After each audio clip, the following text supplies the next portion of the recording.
You started the camera. Oh my God, I'm so sorry. Welcome, everybody. Welcome to the latest episode of the Two Fish at the Table Poker Podcast. I'm Watch One on Poker Stars. And I'm your other host, East Coast Sam on Poker Stars. Welcome to our very first ever poker book club. We're going to be reviewing Shuffle Up and Deal, written by the man himself, Mike Sexton, poker champion and host of the WPT. And I'm also showing you off. We have Kill Phil, a poker strategy book in my right hand, and in my left hand here we have Seeking Hidden Treasures, a collection of curious tales and essays by Dr. James Magner. We'll discuss the history behind each of these books as we go along, and we'll also discuss other latest poker news in the recent December, November parts of the calendar here on this episode. And first of all, some Happy New Year! A brand new year of poker means a brand new player of the year, brand new main event, everything, a reset, whether, boring, exciting, winner, loser, everything is reset for a brand new year. And I'm looking forward to more poker as we hit 2025. Yep, we have a lot to talk about in terms of poker news and stuff. The Mind Sport Olympiad coming back, the Grand Prix, that is. Obviously, the live event will happen later in the year. And yeah, I'm very curious to see how poker will change this year in light of things that happened last year, what the main event will be like, what the WSOP will be like. But we're kind of taking a step back into the past, talking about these books. I mean, this book here, Shuffle Up and Deal, was really sort of written in, if I just pulled the date here, 2005. So this book is 20 years old officially. And then I think the two books you have there, I think the Magner book was written, I think 2018 or so. Is that right? Yeah, that sounds about right. Yeah, and definitely in the late 2010s. It takes place after his legendary 2015 main event run in 2015, and this book has it's its second edition. I think actually 2019 right here. So pre-pandemic. And first, though, we will be discussing this sort of World Poker Tour branded book written by Mike Sexton called Shuffle Up and Deal. We found this book at a lovely little used bookshop near our hometown called Barely Read Books, just for a few bucks here. And it even came with a bonus DVD, basically an episode of the World Poker Tour called the Poker Primer. That we'll discuss after we discuss the book properly. And so it was only like, I think like $5 is, pretty cool value for a little podcast project here for us to discuss here. And so this book really kind of covers two things. One is kind of the general outline of the World Poker Tour, its origins, how it works, what to expect if you're to play in it.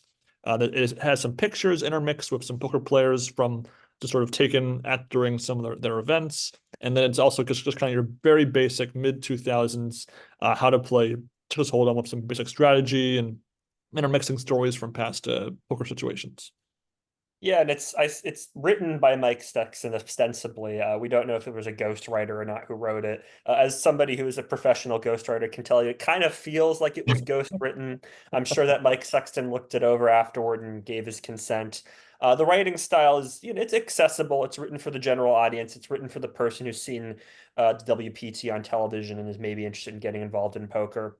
And obviously, with these books, again, this was written in 2005. Kill Phil was also written around that same time.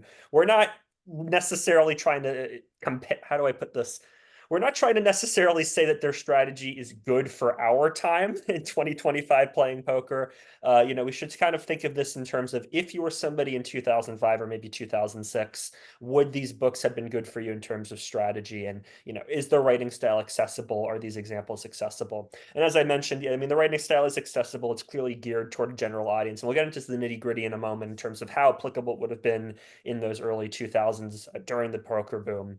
But yeah, I mean, it is what it is, we'll just say. I mean, I read the entirety of Bill Brunson's Super System, and this again just kind of feels like a lot of the same, ABC, maybe a little bit of D poker in this book here, and it's primarily Texas Hold'em. It doesn't Super System did kind of cover each variant of poker, at least that was applicable at the time, and the same amount of detail for each one. This one's pretty much really focused on the WTT style of poker, which is Texas Hold'em, which was again when the poker boom was happening. So again, we saw on those classic main events so many amateurs playing kind of bad poker, making these ludicrous bet sizes, ridiculous over raises, overvaluing, maybe one pair hands, 500 cards and you have kings and the guy goes all in, you call and they have a straight or something. And so I feel like, if had the average poker Joe read these books, they would definitely probably be in a better spot, strategically than maybe some of the worst poker we saw back in those episodes. But at the same time,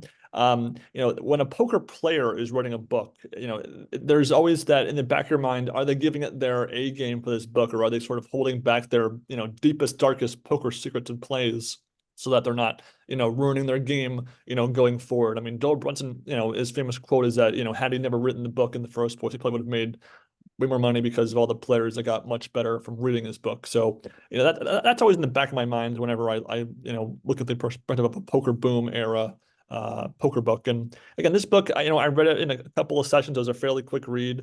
I liked that there was some pages that were, color picture pages. I liked that we had some, there was a certain authenticity to the book because it incorporated situations from a, documented, recorded final table from the WPT. So they weren't just making up situations, hypothetically speaking. And so that was nice. Again, I didn't feel like I was wasting my $5 buying this book, but obviously, it's just kind of a fun little, paperweight at this point. Not so much something that I would use to hone my own skills.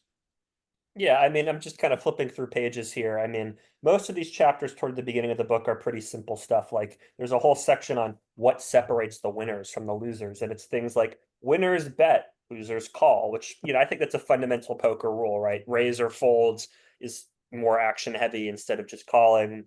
Winners have a method to their madness. Winners make correct decisions. Winners know how to fold. I mean, again, really sort of fundamental stuff. And you have to wonder if you're somebody who you're a big fan of WPT, you're seeing the poker on television, maybe you're playing at home with your friends, maybe every now and again you're going out to the casino and you're playing a cash game, $1, $2 stakes, nothing high. I mean, you probably already know a lot of these fundamentals that are in the first part of the book. And really later on, there isn't that much. I mean, there's talk of, I guess, semi-bluffing, I guess. Okay, that's kind of nice.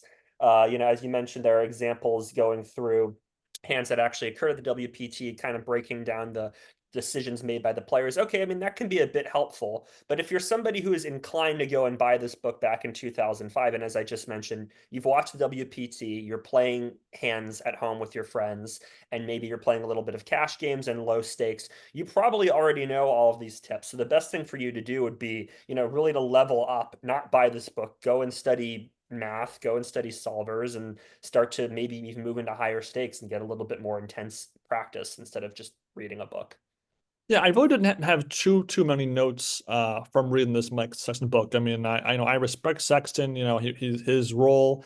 We kind of grew up on the World Tours of Poker, so we don't really have the nostalgic appreciation for him with the World Poker Tour side of things. We're Alon and Norm, fans, but Sexton, from the clips and pieces I've seen, he does a great job of exploring the game, commentating, and providing information to the viewer that even the most simplistic mind could comprehend and take in well. So I know I have the full respect for him. Obviously, rest in peace, Mike Sexton. He's one of a few players that will be is mentioned in this content here that's now deceased. But again, it's probably for me the lowest tier of all these books that we're discussing, and that also includes Super System and I guess Deal Me In as other poker books that I've read the last couple of years as far as where I would rank this one. Yeah, I mean, going back to the WPT versus WSOP. I mean, I prefer the vibe of the WSOP better. It's in the classic era, it was a little bit lower frills, sort of. There wasn't tacky special effects. There wasn't tacky camera angles. I watched a little bit of the WPT after reading this book, just sort of stuff. And to me, it's just way too over the top. The lighting, the way the set is, it just feels very artificial versus the final table at the WSOP. It's actually in the real casino that's being played in. It's not on like a crazy sound stage. The people who are in the audience are people who actually played the tournament and the friends of the people who are playing at the final table, not just like random people. And also, Lon and Norm's vibe to me is just better than Mike Sexton and Vince Van Patten's vibe, where, Vince Van Patten has this like, whoa, oh my God, did you just see that kind of thing going on? And Lon and Norm, again, are just, lower frills, not too tacky with the way they do things. So yeah, I mean, again, I full respect to Mike Sexton too. It's just, again, what exactly is the purpose of this book for somebody who's already seen these broadcasts, is super pumped to get ready to play poker, and then they read this book and they go, oh, I already know all this. I mean, probably the most useful chapter in this is the chapter toward the end explaining how to run a home tournament. I thought that maybe would be helpful if you have never run a home tournament before and you're planning like a big elaborate event. You're going to hire, 30 friends to come in and you're going to have multiple tables. That could be helpful even nowadays. I think the advice in there could still be helpful to you. But beside that, I mean, just go online and play poker for a little bit and you'll study all this. There's also a chapter that briefly covers a few bios of a few poker players from the mid 2000s. Again, kind of a shortened version of what Deal Me In was, which was, 20 chapters on 20 players. So it's a quick little blurb if you want to see a snapshot of what these players' resumes were at the time back in the mid 2000s there. And again, at the very end of the book, in the little back cover flap area, there is a DVD for something called the World Poker Primer. So we watched that today just before recording this episode today, and it's actually just, I think, like an episode of the World Poker Tour, just kind of a not of a tournament, just of Lou Diamond Phillips as the host, going over how to play poker, various aspects of poker, intercut with lots of clips from past WPT final tables, and some behind the scenes thing. There's poker quotes, and so it's just kind of an episode of TV on a DVD. And so, and again, I had never actually watched an episode of the WPT from start to finish before. So this is kind of my, I guess you could say, my introduction to that sort of chapter of poker television.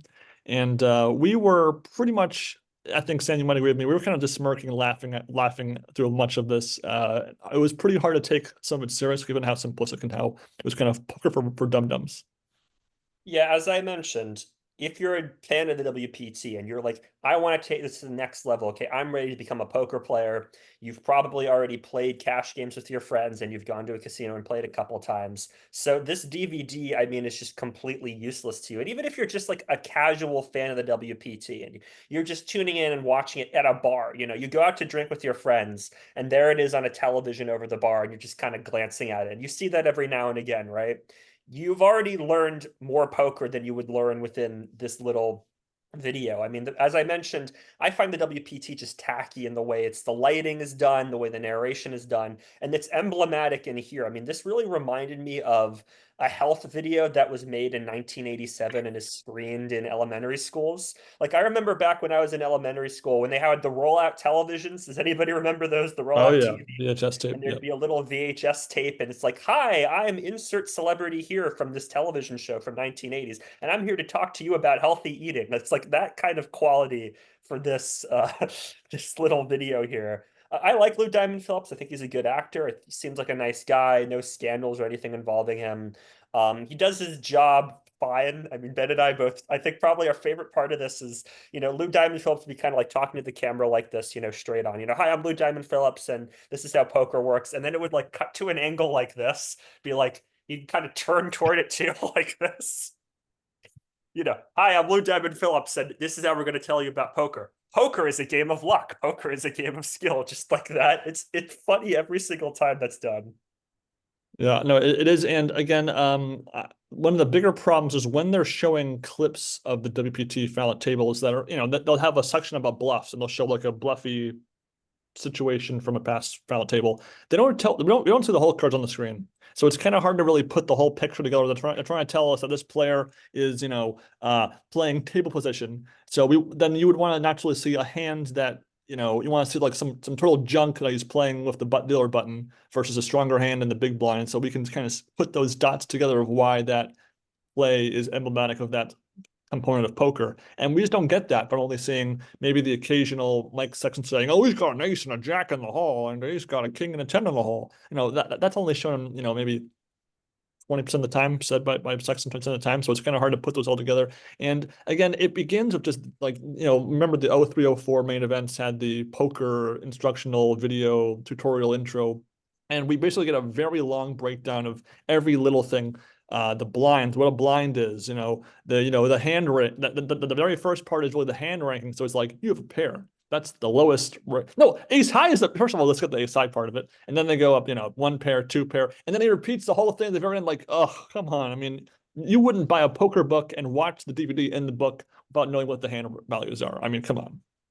Yeah, I mean, this seems to have been an episode that was aired on television in lieu of a tournament. So I think they just took that and just put it on its CD and put it in the back of the book as a little treat. Yeah. But yeah, I mean, the book already goes through hand rankings. As you mentioned, there's a couple of mistakes. Not just did they not mention that ace high is a hand, and sometimes you can win with a high card.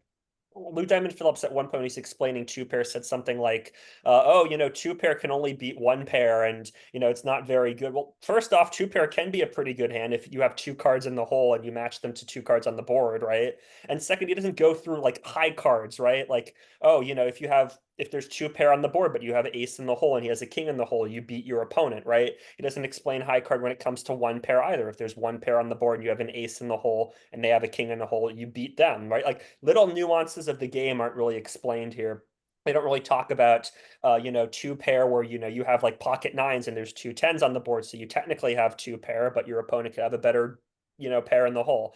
Things like that that would add like a little bit more substance to it and make a little bit more sense.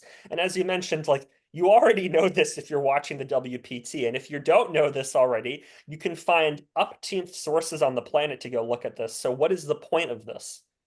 Yeah, and again, that whole hand ranking section, it takes a good maybe like 4 or 5 minutes, and it Yeah. really kind of irked me how long that took. And then again, you have your typical, you have let's call it like a poker lingo section, what all in is, what all in over the top means, belly buster, gut shot, straight draw, and then he uses them in a sentence like, if you have a gut shot straight draw against a tight player, and you gets check raised, and you should fold if your head's up. It's like it's just kind of a groaning sort of thing. And Lou Diamond Phillips, he's not given the best script to work with. He's forced to throw in like kind of these lame quotes throughout like his instructional video parts of the episode. And there's also during the like sort of ad breaks, there's they'll show like a poker related quote, but they'll first show like 2 words of the quote in like yellow letters, and then they'll show the full sentence of those. That is the quote, and then they'll at the very end tell us what who said the quote. Yeah, there was one example where they had a quote from Mark Twain, and the yellow words were "good men flush," and then they faded the quote, and it was like, "Good men, like pastors, don't know what a flush means, and that means there's no hope for the human race or whatever." Just very strange stuff. Yeah, the graphics looked terrible throughout this. I mean, when I said earlier that this video reminded me of like a health video from the 1980s, the text is really what reminded me of that. Like it really looked like something out of 1987. Just very strange. There's a lot of just needless text throughout. There were kind of chapters, I guess. At first, the chapters were pretty clear. I mean, hand rakings, a whole section on that. Then there's a section on lingo. Okay, that makes sense. But then, like, toward the end, there's just this sort of avalanche of like, there's table image, then there's theory versus intuition, then there's the bluff, then there's the read, then there's all this other stuff. And very little content within each of those sections. So, I mean, is this text supposed to represent ideas that you're supposed to understand or help define the lingo used by the players, or is it supposed to be chapters? I don't really get it. And there's a section kind of on behind the scenes of what it takes to produce or to set up the tournaments for the WPT. And they talk about tournaments, like what you can buy enough a satellite, buy enough cash, and then you're starting table is very important. And again, there's a few things that again these are all kind of would be in any average poker book would include these details. So I guess again, if they're trying to translate a book into an episode of TV, they could have gone a bit more and done a bit better at sort of covering what a full book would go into. They kind of skip a few important spots if you ask me. And the last section is just kind of your top tips from the top pros. And again, these kind of just boil down to these sort of like cliche, typical like not poker strategy things, but just like approaches to the game, like take it slow.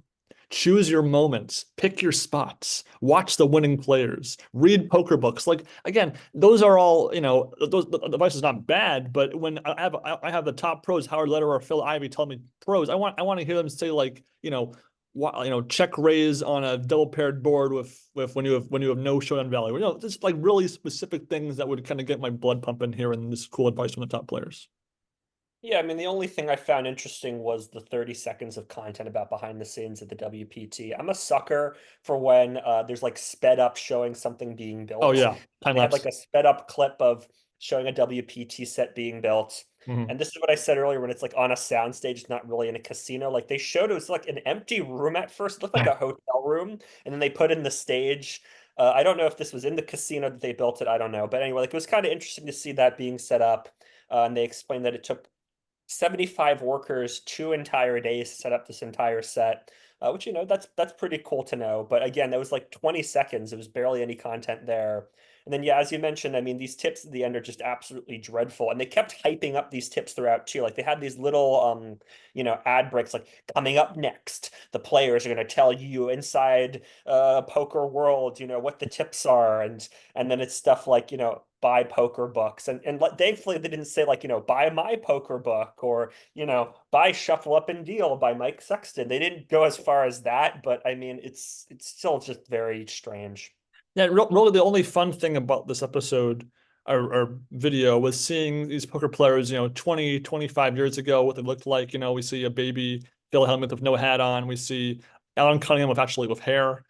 We see actually a brunette, Kathy Liebert. That was kind of surprising. And again, it's just kind of fun seeing, Andy Block, players that I didn't really associate with the early to mid 2000s, more the late 2000s, early 2010s. And so that was kind of cool to see these kind of a snapshot in poker history, kind of a charm there. But again, I'm laughing at the poker quotes. And again, and overall, I just kind of summarized in my notes as poker for super dummies.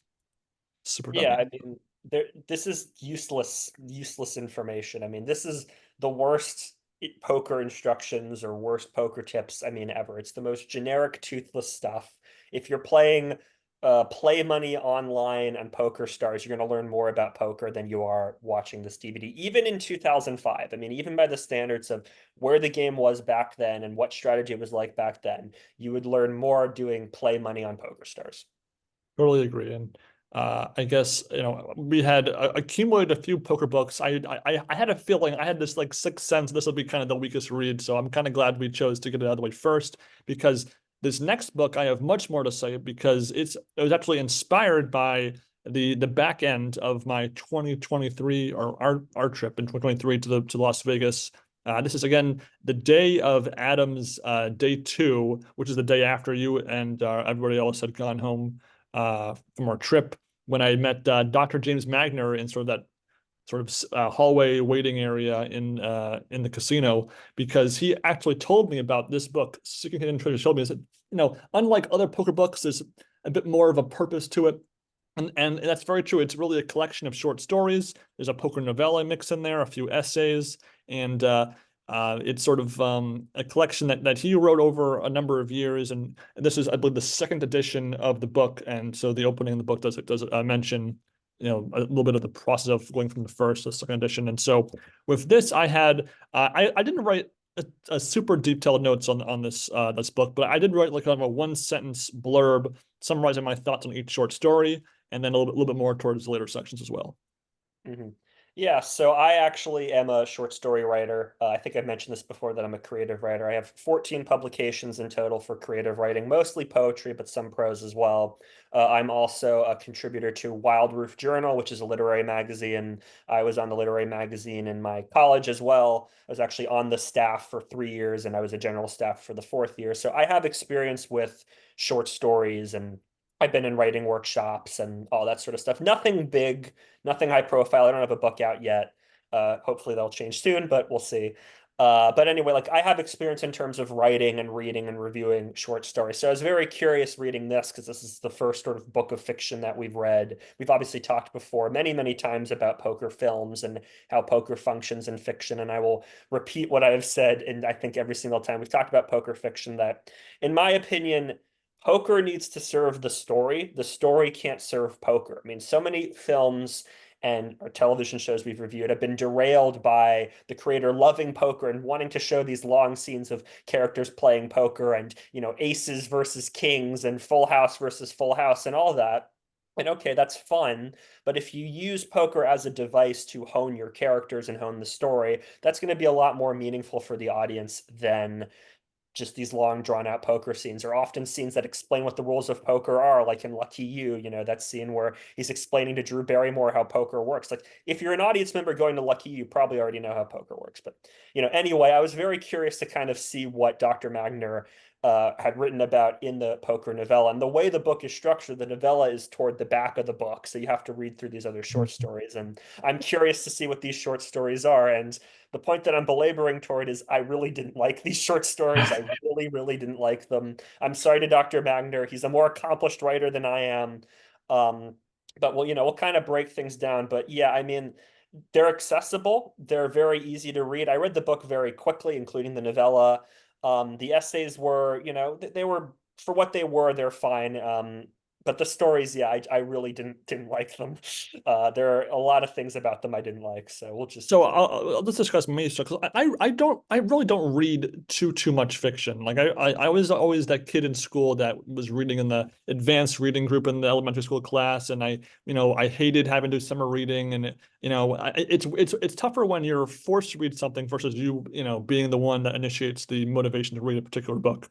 And so this is one of the few times in my life really that I found a book that I was like all in, very curious to see what it's like. And with short stories, again, I haven't really read too many short stories. I mean, a lot of children's books can be considered short stories given their length relative. But I guess short stories from the adult, young adult and up sort of age range is it's funny because really with a short story, it has to establish the characters, the plot, have some sort of ending in only maybe like 10, 12 pages. So it's kind of hard for it to really get you in totally involved in the story. And with this collection here, a lot of them share a lot of similar structures or plot structure and also a lot of similar themes or just, plot devices. And so it kind of had a repetitive feel for the first couple of stories. And then it kind of changed on a dime. And the first 3 or 4 stories kind of have the same MacGuffin in the plot. And then a couple here, maybe a little bit different in there. And then it kind of dovetails back into, I guess, the overall theme of just being riches or treasure or gold or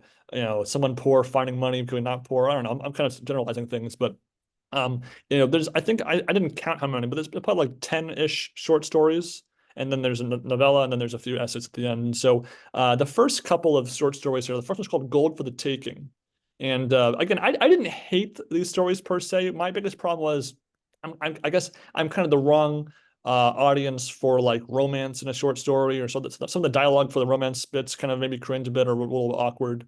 And these like the first like 3 or 4 stories literally all just have the same ending. Like there's a guy the first page and a half talks about his background, what he's doing in the moment, and then some family member has like passed away, and then there's money involved, and they find out by the end of the story, and then they're happily ever after. Like it was so strange just seeing the almost the exact same basic skeleton of a story be done over and over again.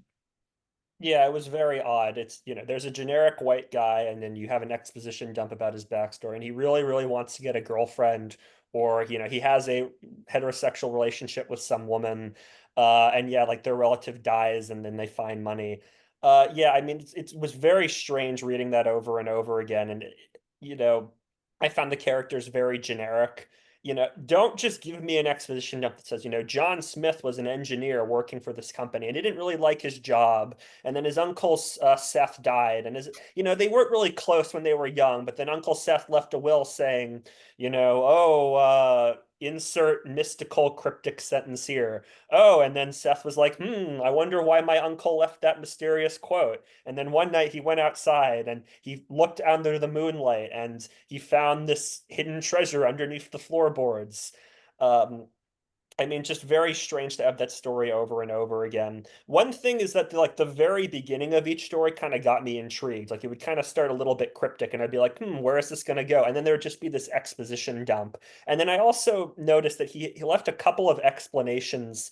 He did this twice, explaining the previous story and like why he wrote it. And he Yeah. mentioned in both explanations that he focuses on the story, and the plot first and foremost is very important to him, and then the characters kind of help tell the story. And he doesn't really think too hardly about the characters. It's really sort of about the intricacies of the plot.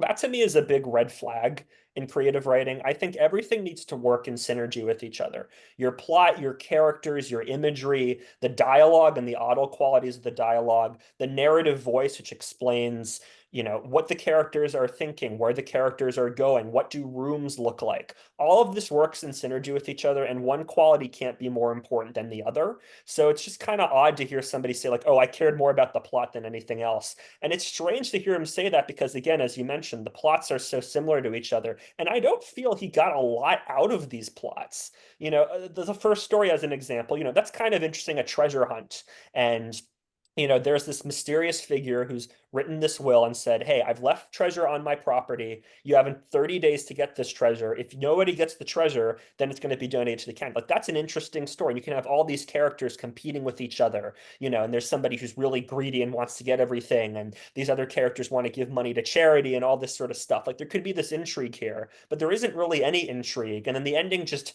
oh, they find the money and that's it. And there's no discussion of what they're going to do with the money, what's going to happen afterward. Do these characters grow as people through their experience?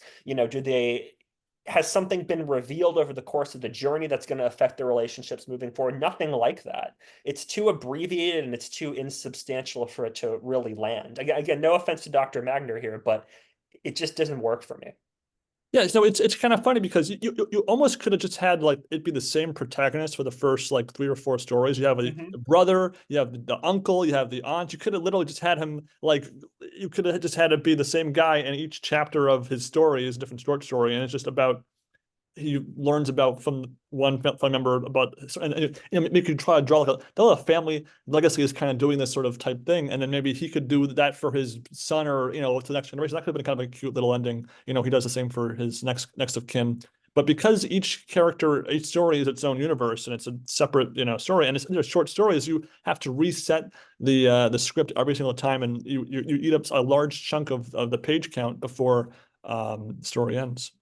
And so again, we have Gold for the Taking, Joe's Mysterious Talent, Crazy Aunt Ruth's Legacy, and the combination. And the combination, the fourth story, that might have had the most clunkiest, woodenest dialogue maybe of this entire lot for me when I was reading that, because that's when again single male and single female meet, and it's just I read some of these words out loud to myself to make sure I wasn't like misreading it, and I just again it was just the clunkiest dialogue I've read in a book in a long time, that particular story.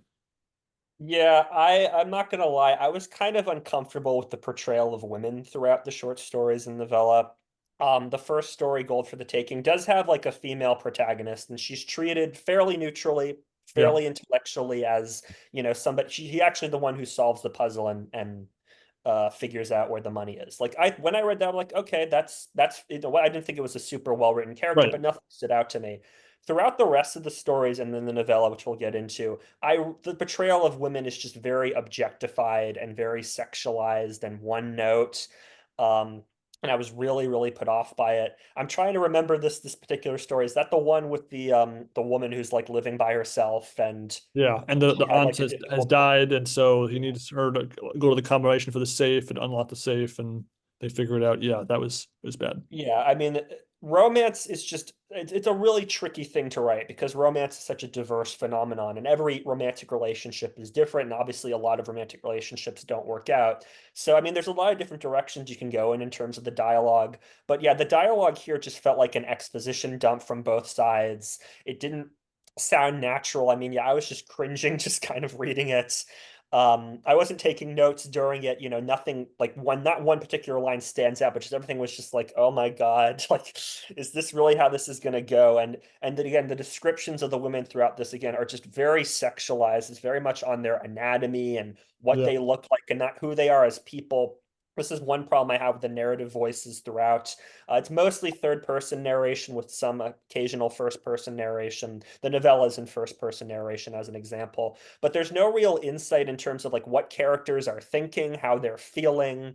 It's just sort of like an exposition dump and then what they look like and then the rooms they're in and what they look like. So it's very limited and it's very just gross when it's just so much about their physicality and not about who they are as a people.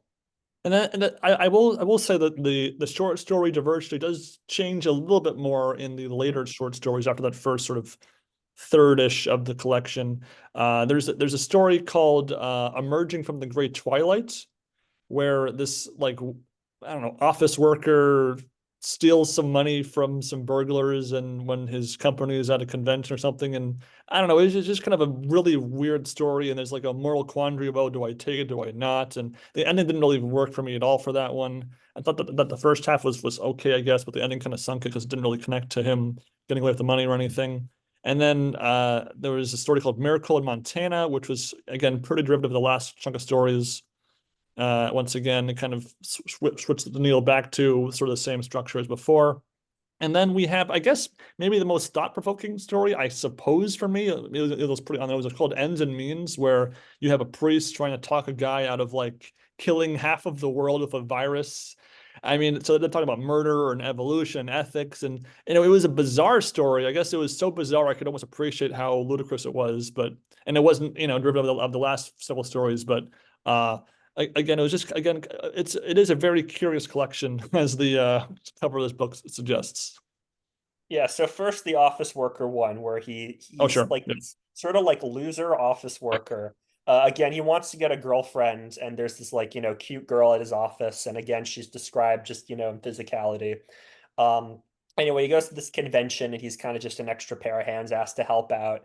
And he like goes underneath the table for some contrived reason. I think something fell underneath the table or something. And he like hears these two drug dealers talking over in the corner room, like, put the money in the suitcase and we'll sneak it right past the police. And so he goes and he steals the money, and like the story just ends there.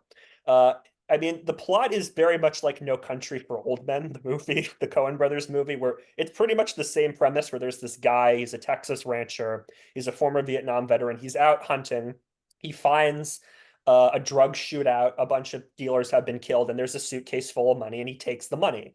But then what the story goes in a different direction. It's about this guy, Anton Chigurh, who's chasing him down, trying to get the money, and then a sheriff intervenes, and there's all this sort of moral quandaries, and there's these showdowns amongst the three characters, and it's a cat and mouse game. Like there was so much that was taken out of that basic premise of the story that it made this really resolute drama. And each of the characters was interesting in their own ways. Each of the characters is morally gray. They have their own set of code and values, and the dialogue is very punchy, and there's opportunities for humor, et cetera, et cetera. It's a great movie, and it's a great book. I mean, this story just ends with like he takes the money, and this supposed moral quandary has like, oh man, should I steal this money or not? Is, when you just end with it, oh, the police found that the boxes were full of detergent or whatever it was.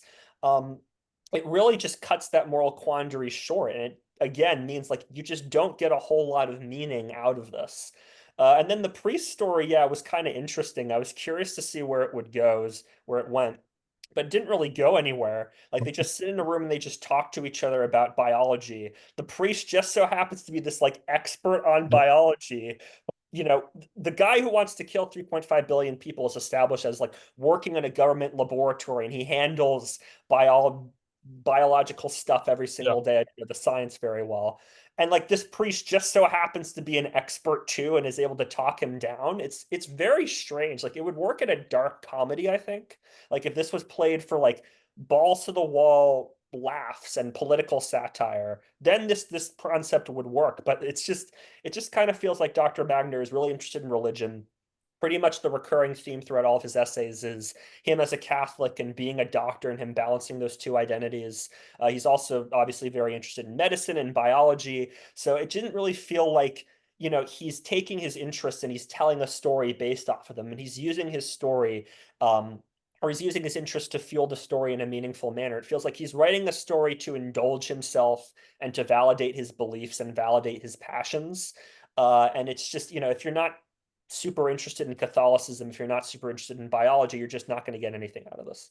I will say I felt that he was probably going to talk him out of using the weapon, but at the same time I was curious at least to see how that would end. So I guess for me this was a story that I wanted to see the ending the most of, I Mm-hmm. suppose, by just by default almost.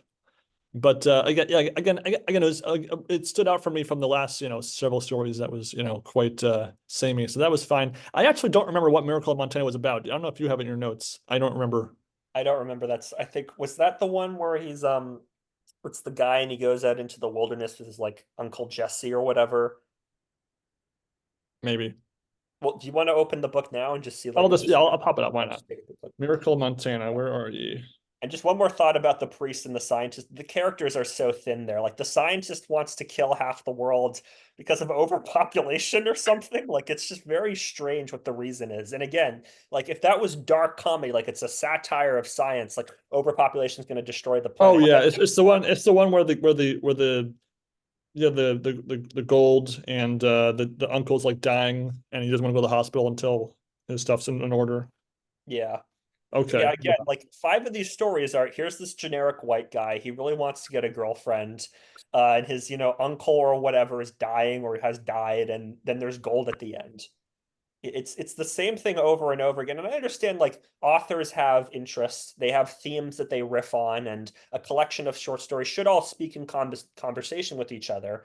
You should not just have 10 random short stories in your book. There should be some thematic similarities. I get that, but there's a difference between thematic similarities or even riffing on similar topics and riffing on the exact same topic in each story.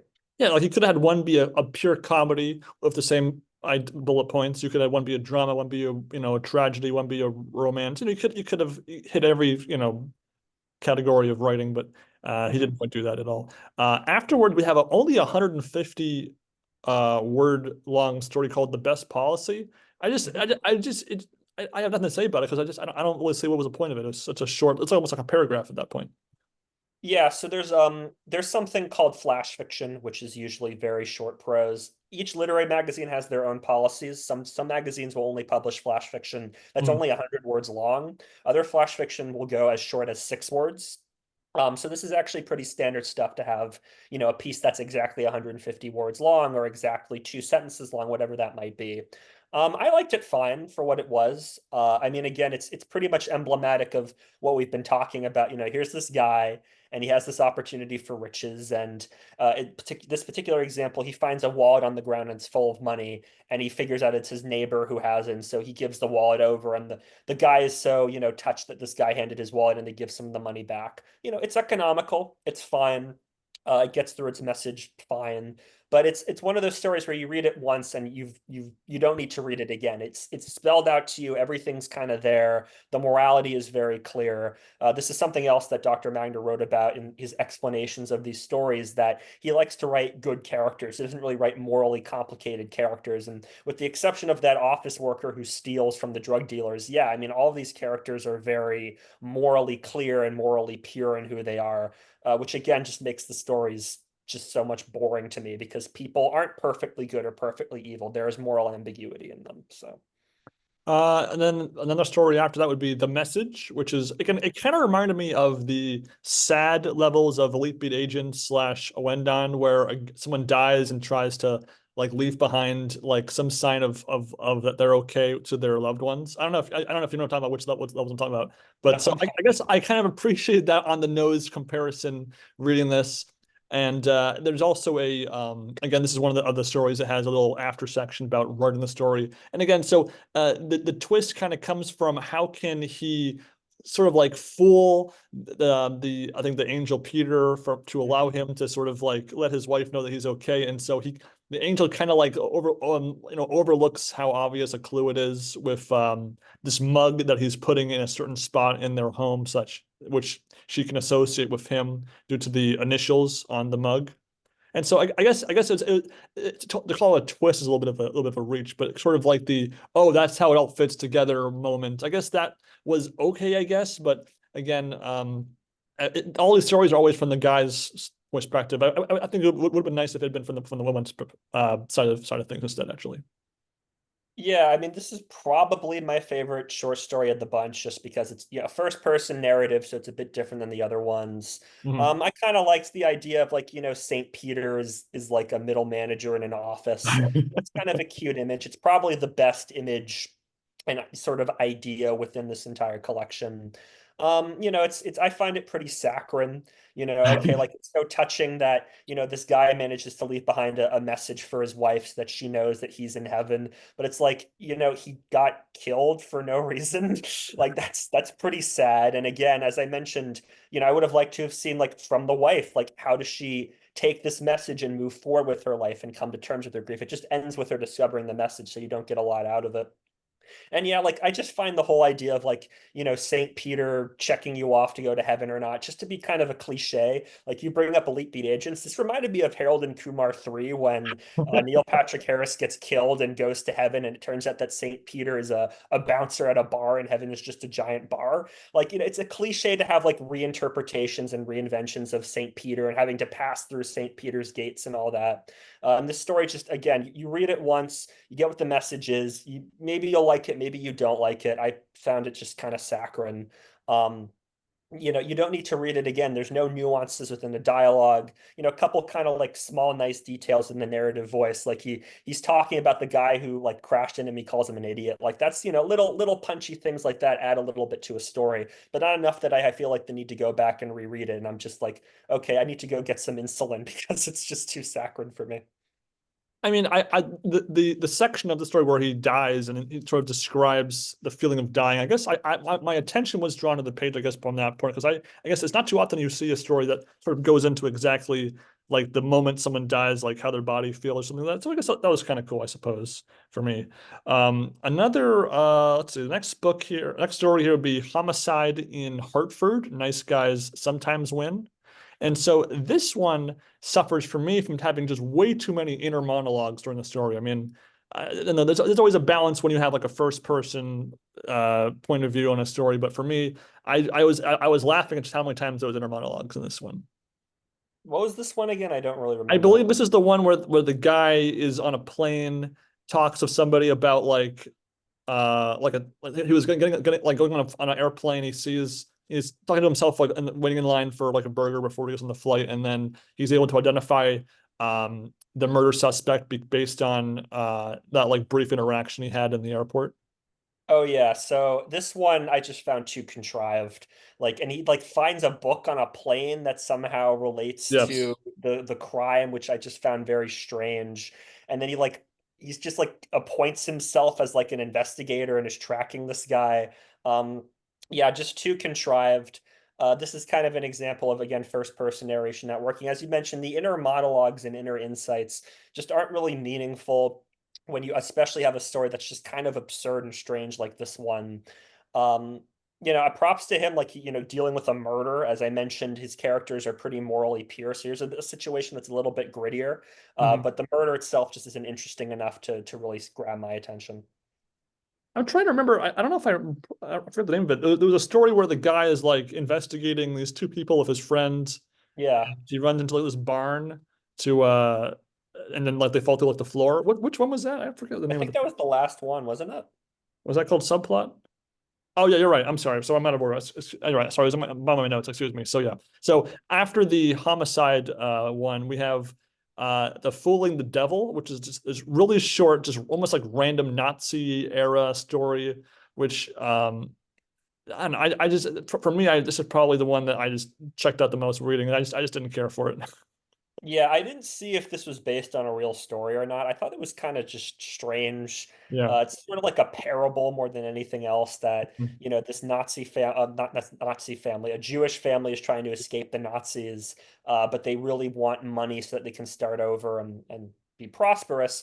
So they like make bars and they turn them into coat hangers and put Yeah. them on To so get that them the past Nazis security. Yeah. pass security. Yeah.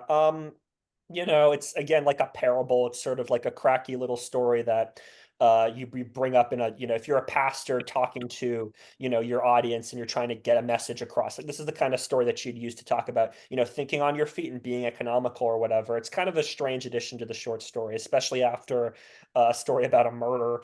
It's just kind of a weird tonal shift. Yeah. And then in between, so there's two short stories at the very end, but then the novella is actually sort of like third to last in the Mhm. order. So we'll just go in order here. So Bamboozle, a poker mystery, and so this is actually longer than all of the short stories before it combined. So it's kind of a weird sort of structure, and then you have two more short stories afterwards. So I question maybe why you would order it in that way, but you know whatever I guess. And this story is really kind of three stories in one. One is sort of a day by day breakdown of Magner's main event run, which this is the section I really liked because I'm a nerd for that sort of thing. And then you kind of have this romance story between the Magner XB and this woman he meets on his Vegas trip. And then there's sort of even more forgettable is like the mystery of why people are being like getting sick during the tournaments and the explanation of how this all ties together. So again, it just is, so that's sort of the mystery part of it. Even though it's not much a mystery one, it's not really investigating it during the. I think I broke Sam. Everybody, you want to chime in here? Keep going. So again, so I list those three sections And I mean the romance is kind of crap. It's for a lot of the similar objectification reasons and kind of the someone's always been sexually assaulted in these stories whenever they I found the right guy here. But I guess the romance is by default better than the mystery because at least it gets more time to develop, I suppose. I mean, again, it's pretty clunky romantic dialogue. But then again, I'm not very well versed in romance in the first place, so maybe I'm the wrong person to ask that. But again, for me, just reading like day to day, day one, he has this many chips, he did this move, he ended the day this many chips. Just kind of reading his sort of even though it's in the context of the novella, it's really kind of him bringing his own life into the story more than anything before. And so I did sense that reading his prose for those sections. Yeah, I mean, in the preface, he explains that he was, I think, at a writers' conference, and an agent came up to him and said, "Why don't you write a poker mystery?" So this is the product of that request from that agent, which happens in the industry. That's totally standard. It's yeah, it's a very strange poker mystery. I mean, one of the reasons why I'm laughing so much, there's a couple of different reasons why I'm laughing so much, is the mystery really just kind of comes out of nowhere and then disappears from the book and then pops back up again. Like it's in the middle of these, long extended descriptions of Magner. I think in the book he calls himself Miller. Miller slash Magner's, run through the main event and playing all these different hands. And then all of a sudden these players get sick. And then all of a sudden he just walks over to the police and is like, "Hey, this guy kind of looks suspicious. I went over to give this guy CPR and he had these like pills in his pocket. You should investigate this." And then that just kind of disappears from the story. Magner's run finishes. And then at the end, it's like, "Oh, yeah, these Chinese guys were drugging people," just kind of out of nowhere. It's just very strange. But also, yeah, I mean, as you mentioned, I mean, this is really an XP. This is really Magner's actual experiences playing the main event. Obviously, he doesn't talk about every single hand he plays, but, the highlights. And he also includes photos of himself with Buderoni and I think Negreanu too, and other Hmm. players. So this is really a Romana Clef. It's a lightly fictionalized version of real events with the names and some finer details swapped out, which makes the romance thing really weird. This guy has been married for 30 years, Dr. Magner, and like has an XP of himself that's this younger guy having sex and getting into a romantic relationship with this younger woman. I mean, it's just very strange to include that in a Romana Clef, and it really just makes it seem like he just really wanted to have a sex scene in the middle of his book for some reason. And it was just really creepy for me to read. I was really put off by it. Yeah, and again, it's like a 1 week Disney romance. They meet one Yeah. day, they meet up the next day, they have dinner. She explains why she's single, like, she's been raped in the past, and so he's like trying to not be too forceful, but he's trying to, he's a horn dog, so he's trying to get, his release out. And yeah, I just kind of cringe of romance scenes like that, and it's a fairly, I wouldn't say like 50 Shades of Grey graphic, detail, but it's like, maybe like 1.5 levels below that. And so it just kind of really jumped out at me as awkward because again, you're in the main event. You're probably not wasting your time and energy like trying to hook up with this girl you just met, and you gotta focus on the next day. And he has a couple. The balance of the story shifts more towards the poker, towards the back half when he has fewer days off. Because the first couple of main event days you have those in between days that are off, and then it's a straight shot every day you're playing poker. So the balance shifts gradually more towards just the poker side. And there's also, he befriends a older poker player around the same time he's meeting this woman in the story, and so he's kind of in the background, sort of. He's kind of, I guess the third lead by default because he appears from throughout the entirety of the story. He has a parallel main event journey, and I didn't really grasp like maybe if that was an XP for another player or something. He just maybe just kind of a fictional player to sort of serve as sort of the half poker explanatory guru slash side friend character, but made during the plot. So I didn't mind that part, and there are a few details where certain players like Negreanu or Buderoni are name dropped in the story, which again adds that level of authenticity to those sequences about the main event itself. And again, I knew that he finished in 27th, just from my recollection of that main event, and it was kind of cool to see him how he kind of handled the day 6, day 7 on one of the short stacks, not going out. And again, I'd probably be very similar in that spot, so I appreciate that sort of poker game plan there. And So again, that part I enjoyed. I don't think that the general audience of the world in the literary world would appreciate it, but as a poker nerd, that section is I could read any poker player writing something similar like that, and I'd be very happy. Yeah, I mean, I'd rather just read a nonfiction book where he's, he as himself explaining his experiences, a memoir, talking about, calling his wife at home and updating them instead of, this fictional character. Because the poker, the romance, and the mystery just do not intertwine very well. And if you're a mystery fan or you're a romance fan and you're reading this book, you're not going to like all the poker stuff, and you're not going to like these other elements because they're not well developed because there's so much poker stuff within it. It just is not married very well, and it's really not much of a mystery at all. The mystery could be entirely cut out of the book, and the book would be even better. Um, a real mystery would have been something like, I don't know, a player mysteriously dies at a table, at the very beginning of the story, and that's the thread that runs throughout the whole story. Is like, who killed this guy and why did he kill this guy, and something like that. Instead of just having this element thrown into the book, 50 pages in without any foresight. Um, yeah, I mean, these threads just do not come together. These characters are just not really, I mean, despite all the exposition drops about their backstories and all that, they're not super likable people. I don't really feel like I have a really good insight on them. And I'm just left to wonder, like, how much of this is based on real people and so on. It's just very Yeah, I mean, strange. the majority of these stories have someone of a deceased wife, a deceased parent, deceased uncle, and so again, it's kind of taking narrative shortcuts to give us a reason why to root for this character in the context of the mystery or the adventure Mhm. that they're in. And again, I'd argue that a lot of these other stories, like the very first story, the gold for the taking, the mystery of just how where the gold's buried and solving where it is more of a mystery than the mystery in this novella. Yeah, absolutely. So again, I still like the poker side of things in this story. Obviously I can't say it's unreal poker that really happened, so that you can't even, Hmm. critique Hmm. that part at least. But again, this is kind of like meant to be, I assume, like the main, character of this whole collection of literature. And so as the sort of main player in this sort of rundown here is definitely, less than what I was hoping for. Yeah, absolutely.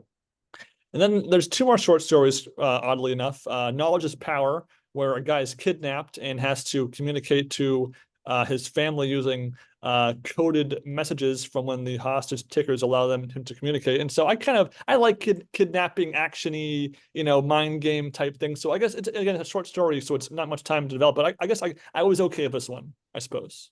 Yeah, I mean, I didn't hate it. I mean, I thought, again, it was just kind of contrived. Like, these kidnappers are the nicest kidnappers on the planet. Like, they give him sandwiches and cokes. Um, Even though they have him in this like weird dungeon place, and they let him send out this, photograph holding, happy birthday, Cameron. And, if you look at the grass in a certain way, it spells out Morse code, and that's how he's rescued, which again just feels contrived. And like everybody has to be, in the same way that the priest was a genius in biology, like everybody surrounding this character has to be a genius in Morse code in order to figure this out. Um, again, I didn't absolutely hate it, but yeah, I mean, it's just too many narrative conveniences for this to really work.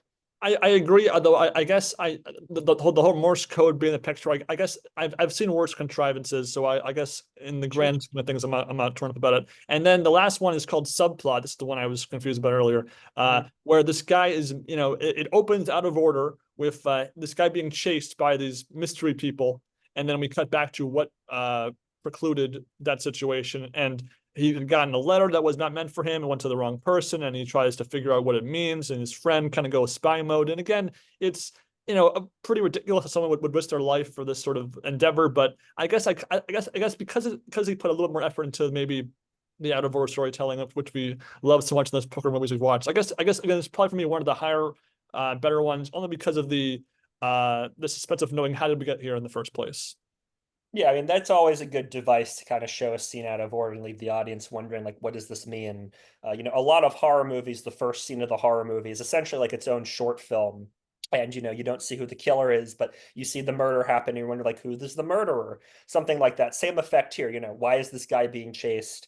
So, yeah, I mean, this was the sort of the most interesting story, but it was also one of the most absurd because whenever there's, an average schmo who decides to play detective and track down, drug dealers or gun smugglers or human traffickers, whatever, like you really have to have a good reason for why this person's playing detective. Like Taken works totally fine, right? Because it's established that Liam Neeson was a former spy and his daughter's been kidnapped. So there's this emotional impetus for him. But like this guy just gets a random letter from some guy, and he could easily just go to the police and say, "Hey, I got sent this letter.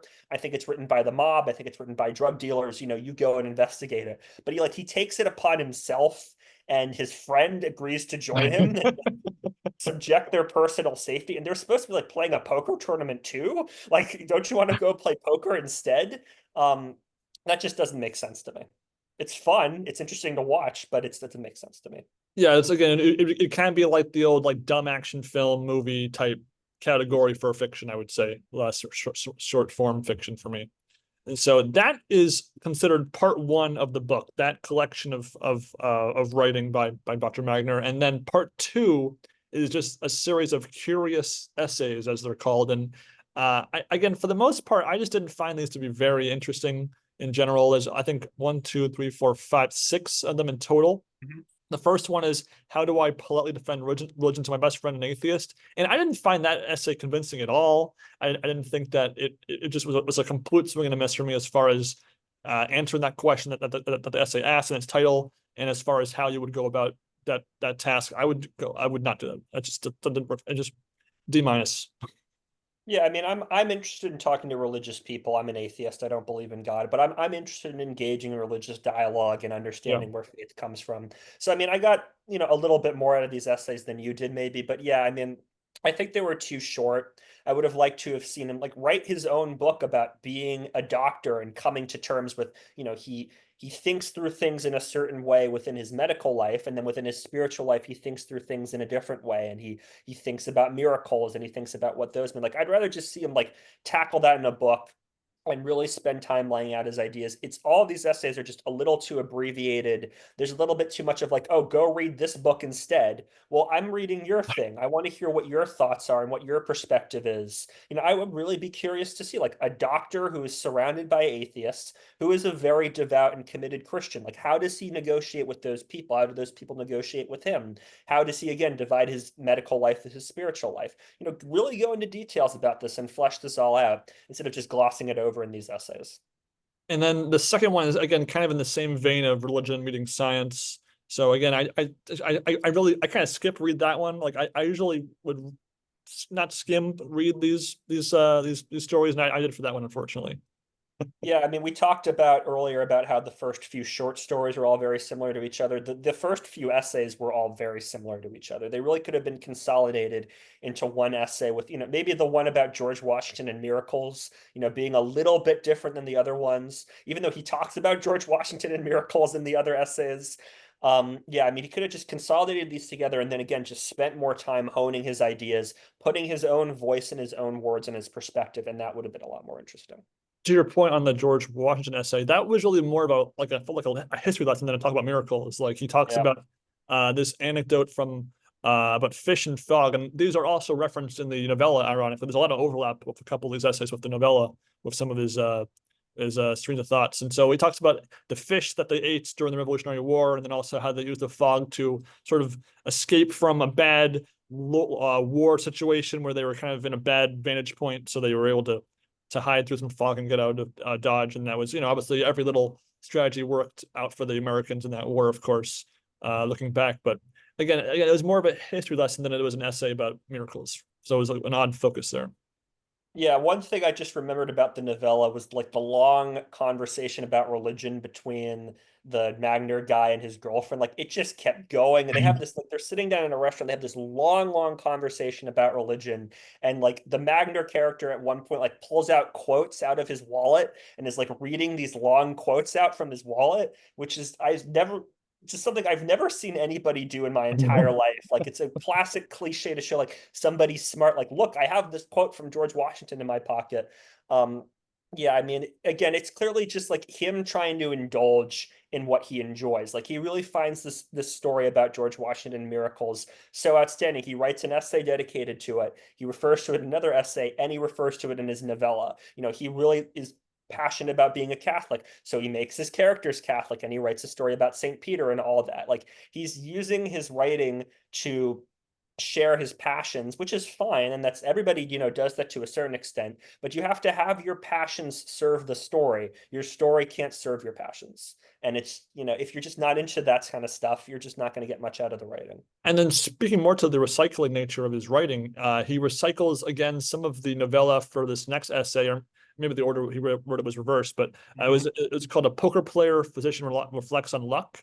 And so he goes into a lot of science gobbledygook and then talks about playing poker and again using a lot of the same terminology and literally like verbatim, he just like copy and pasted a few like paragraphs from the novella and put it in this essay. And so again, that kind of irked me as any it's I know like in like high school when you submitted your work you couldn't like plagiarize other people and you can't plagiarize your own work, like you can't submit the same essay for two different classes twice at the same time. And so this is kind of the same sort of writing faux pas at work here as well. Absolutely. I did accidentally submit the same paper twice to two classes, and they were just like, "Oh, it's fine," but it Okay. was just a one-time thing. Yeah, self-plagiarism is usually not a good idea. And it's also it's just boring to read, putting aside any intellectual property stuff. It's just boring to see the same ideas twice. After that was an essay called Winning at Poker, Luck or Skill. Again, it didn't annoy me this section, but it didn't feel like it covered anything new to me. Just felt like it was rehashing things I already knew. Hmm. Absolutely. And then lastly, and this essay is again, I guess it stands out for how random it is compared to the rest of them. It's just called The German American and the German, where he just talks about the family background and diverging paths of a couple people. I don't know. It's just it's there. And I don't feel like it served much of a purpose in the context of the rest of the book, but it was there. I don't know. Yeah, it's very strange. I mean, none of these essays really have to do with hidden treasures, this concept that's supposed to frame the entire book. I don't really know why they're in the book, honestly. Um, Again, besides just like Catholicism is very important to him, poker and luck are very important concepts to him. But yeah, you could have easily cut this out and just had a couple other stories or expanded the novella a bit more.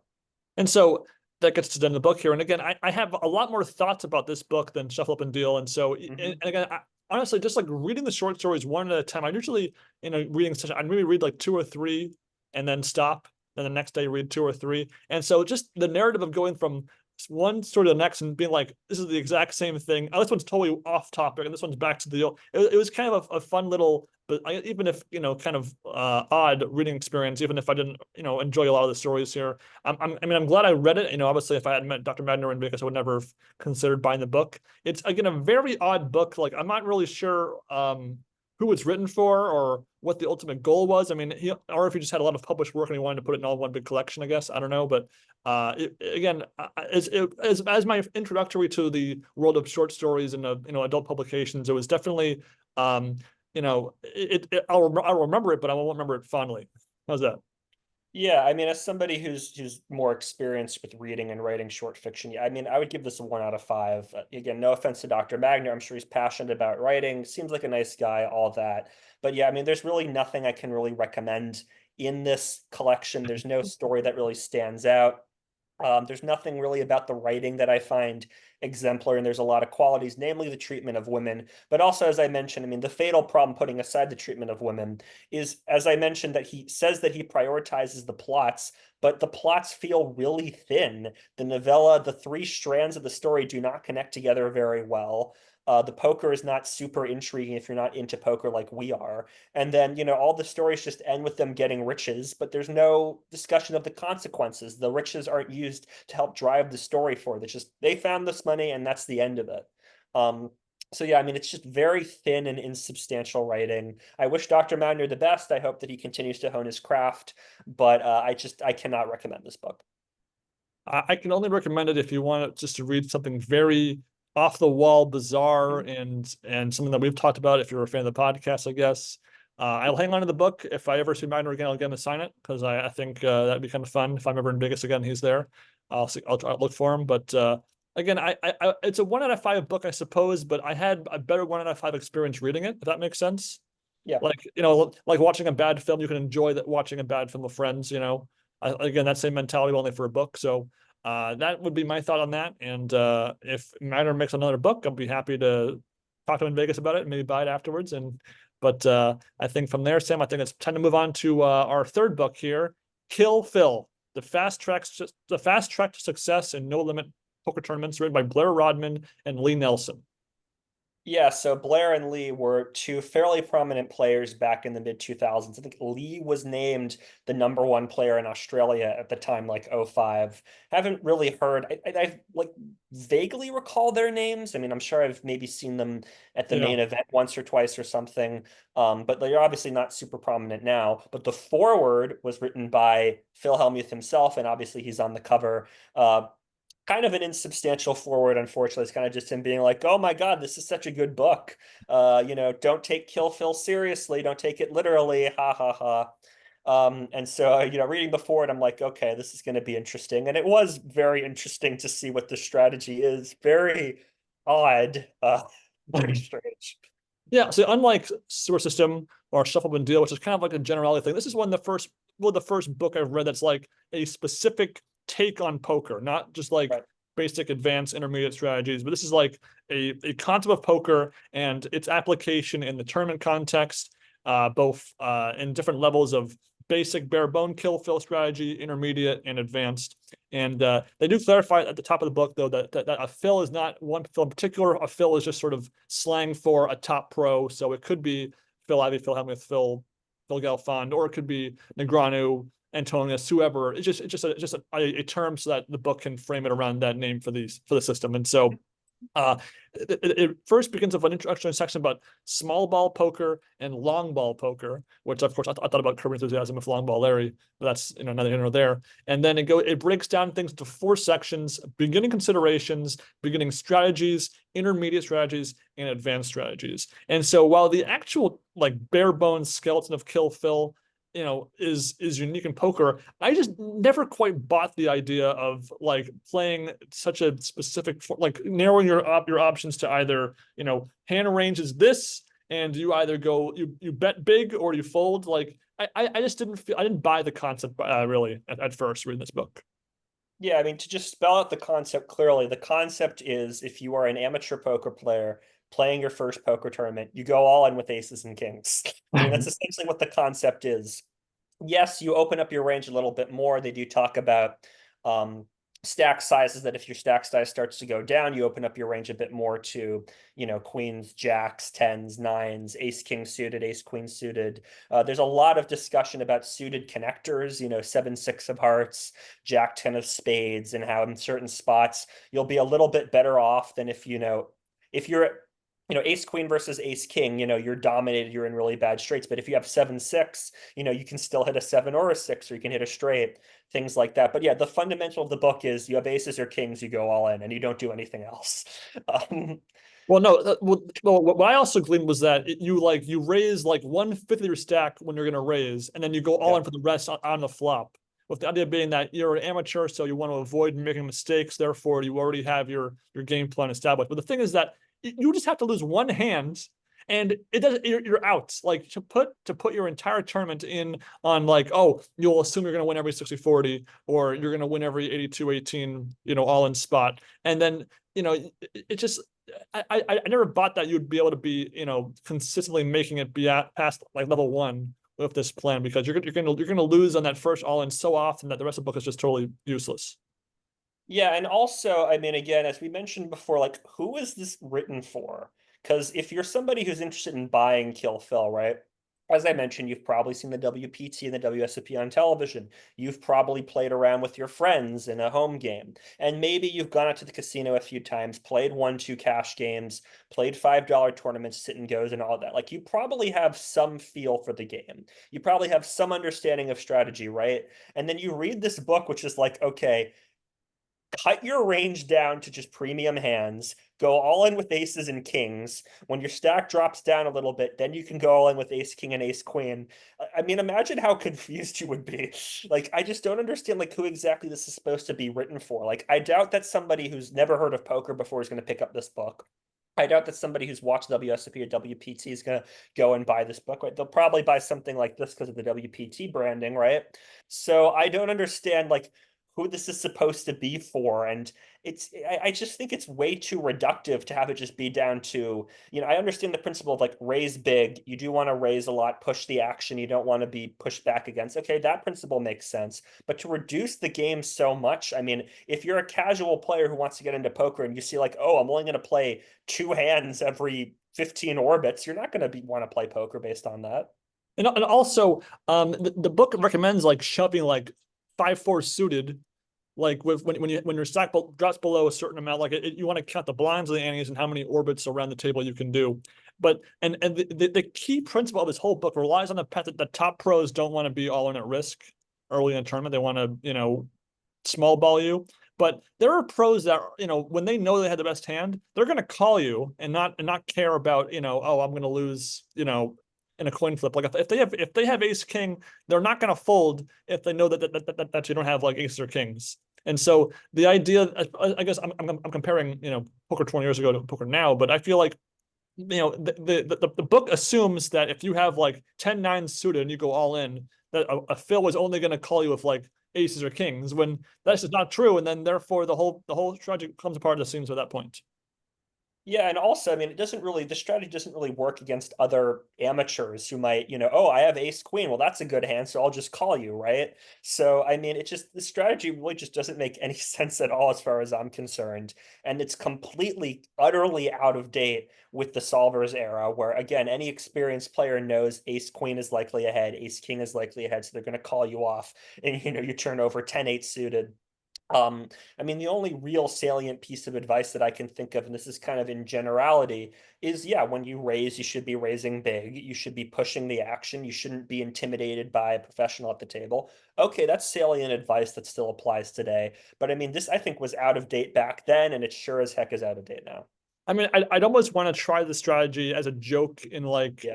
the Road to the Poker GameCube game or on Poker Stars or something, just as a total joke, not seriously, to see if it works. And there is a section in the back of this book that kind of goes over like a sample, like what if you use this and your blinds are this and your stack is now this, and each level you're gonna, sort of like a fake narrative of a story of someone playing in a tournament using the kill full strategy. I kind of like reading that because, oh yeah, they assume that you're gonna make every single hand hold up here, and then you'll lose this hand here, and you'll pick up aces twice here, and I don't know, the level of presumption is pretty strong in that section. But I'm using it to say I'm trying to justify the system by having that be sort of a what if type deal.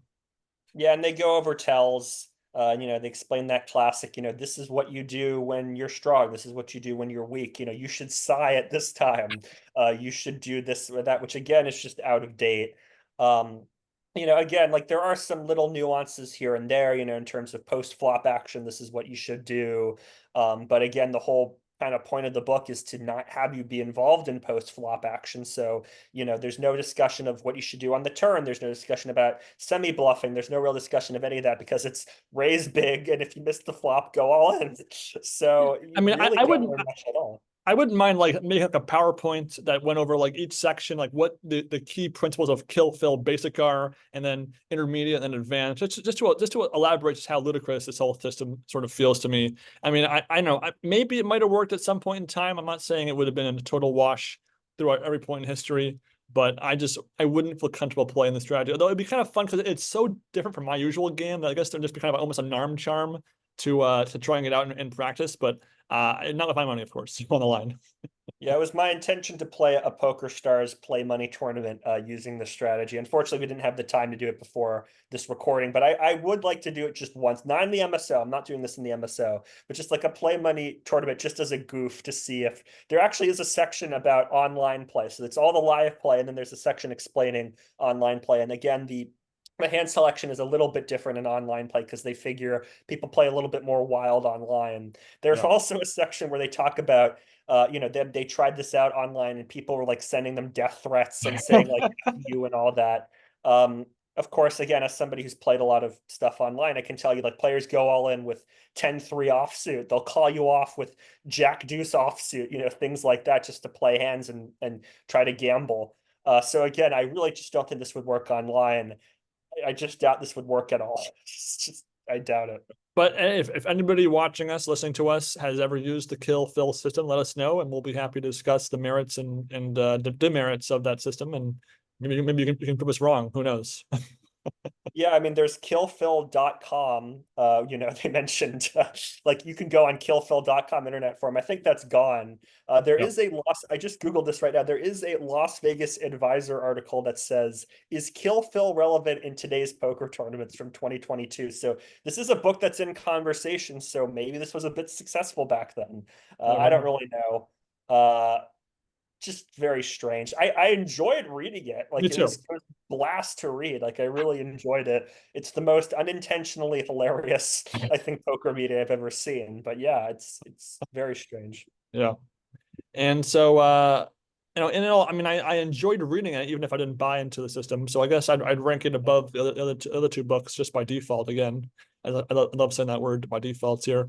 Other recent poker news for us is obviously, yes, the 2025 Mind Sport Olympiad Mhm. schedule is released. I have registered already, so I'm So all have set I. with that. Unfortunately, not just for poker, they really pared down the number of events this year.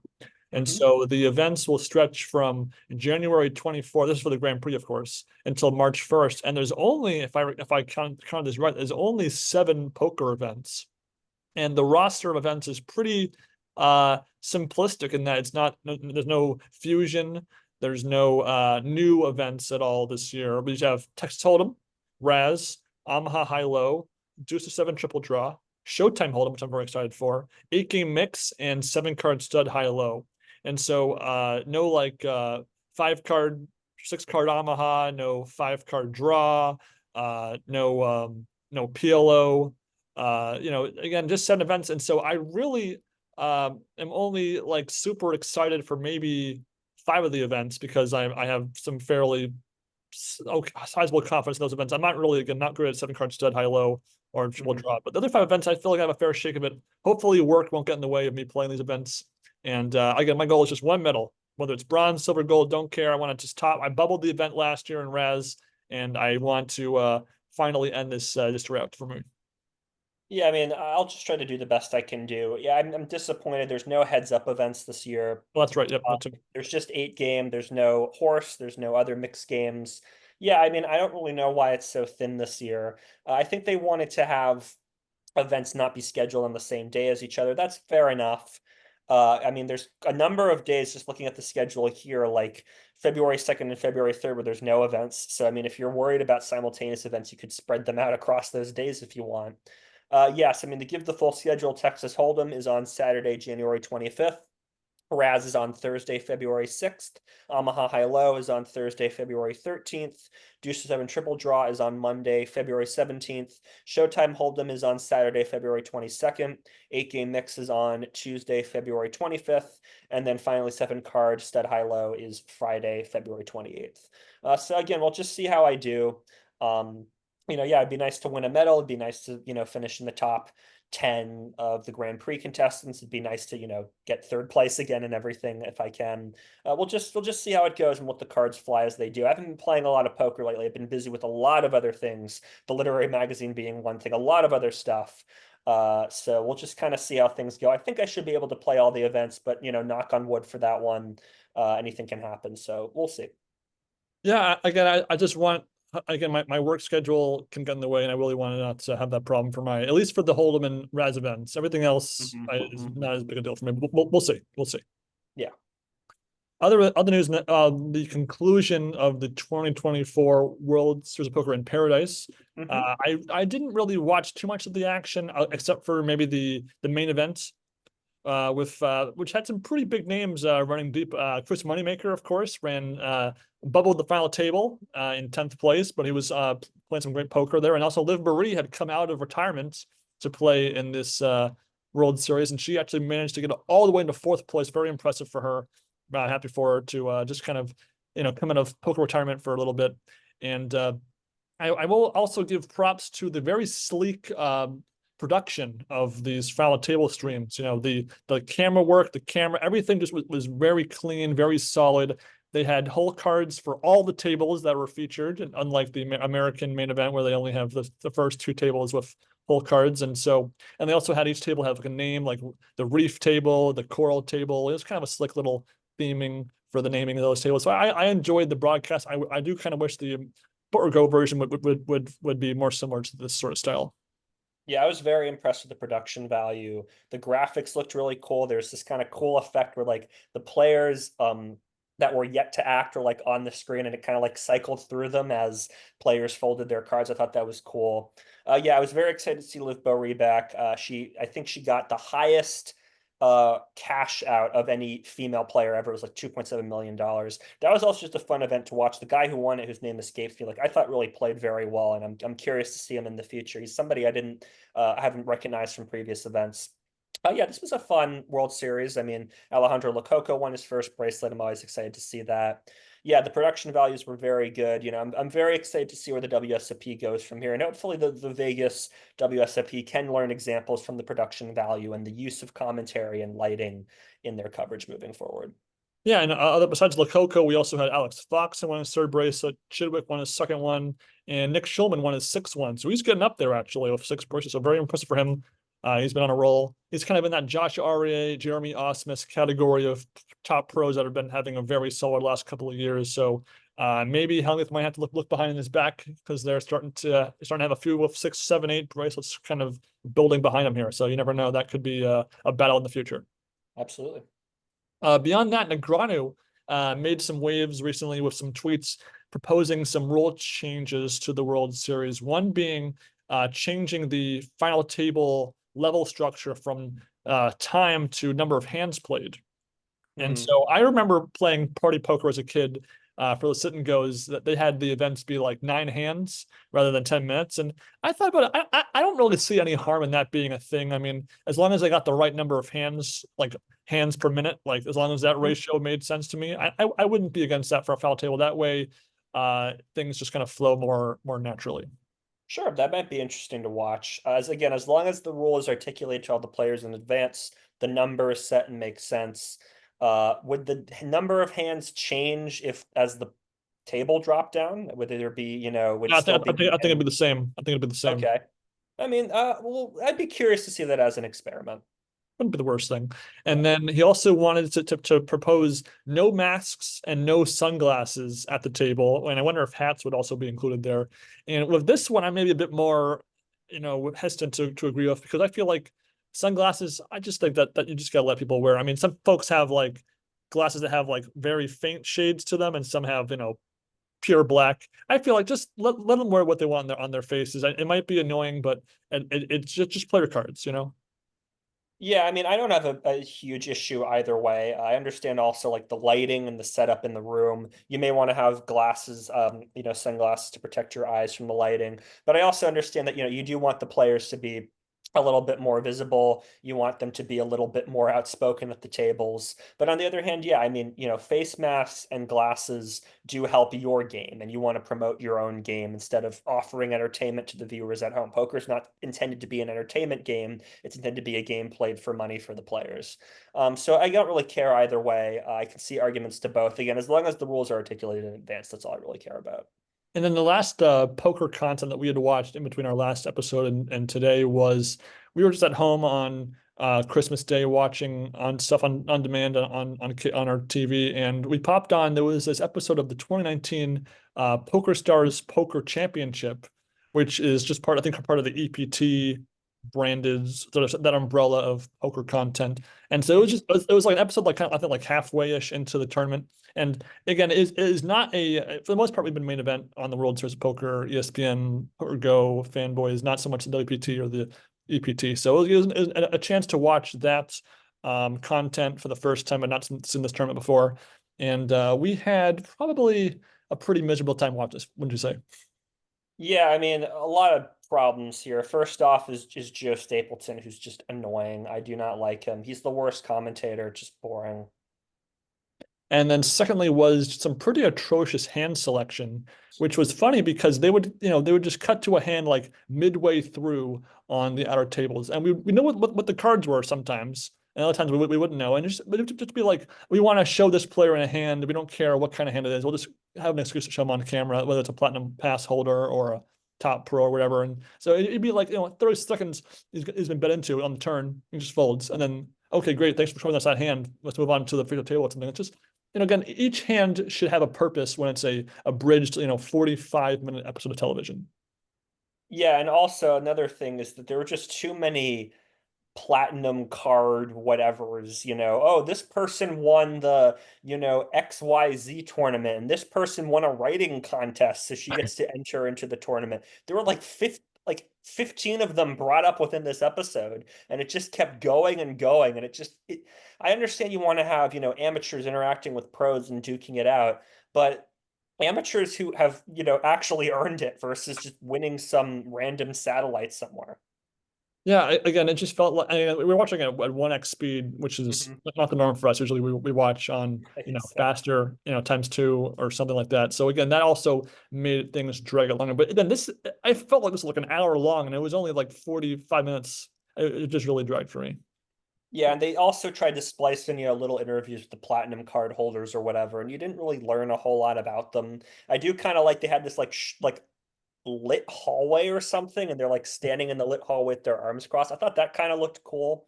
I mean, the production design was fine. It's, there's a feature table, there's hole cards there. It's well lit enough.